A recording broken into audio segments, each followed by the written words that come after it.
Էլի կանգնեցի, աչքերս լցրեցի ու բոլոր մասնիկներիցս սկսեցի փող ուզել։ Ամեն տարվա նման, ու ամեն տարի պատճառը համարյա նույնն է։ Ուզում եմ ազատ անկախ մասնիկներից ճամփեքը լավացնեմ, որ հեշտ գնամ գամ։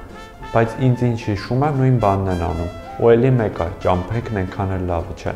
Դրա համար էլ երևի մասնիկներս այս տարի շատ պասիվ էին ու որոշեցին այս լացուկոցին քիչ մասնակցեն։ Չնայած լավ էլ երգում պարում էին։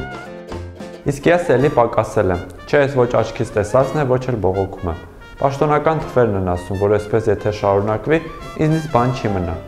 Ասում են, որ նաև ծերանում եմ։ Առաջ երիտասարդ մասնիկներից թիվն ավելի շատ էր, քան հիմա։ Մասնիկները սկսել են նաև քիչ ամուսնանալ։ Իսկ այս ամեն ինչի պատճառների մասին պաշտոնական թվերը լռում են։ Ես ու պաշտոնական թվերն այս հարցում շատ տարբեր են։ Փողերս էլ գնալով էժանանում են։ Լավ չեմ հասկանում թե ինչու, բայց փողերով զբաղվողները փորձում են ինձ բացատրել։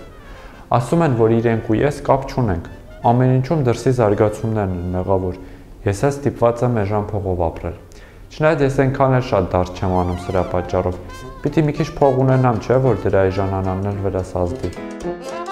Իսկ գլխավոր ծառաս էլի որոշել է իմ բիզնեսմեն մասնիկների մասին մտածել։ Ջղայնացել է ինձնից հարկեր վերցողների վրա ու ասում է հերիք է, սրանից հետո տարին մի անգամ պետք է ինձ նեղել։ Փաստորեն ընդունում է, որ մինչև հիմա ինձ շատ են նեղություն տվել ու օրերով ու շաբաթներով ինձ անգործ ու սոված են պահում։ Այս շաբաթ սկսել եմ ու հարևանների չբացվող դռների մասին մտածել։ Իմ խելոք ու գրել կարդալ սիրող մասնիկներն ու իրենց նույն խելոք ու խոսելու ցանկություն ունեցողները հավաքվել էին, նստել ու մտածում էին, թե փակ դռներից ես ու իրենք որքան ենք տուժում, ինչ պիտի անենք, որ դռները բացվեն։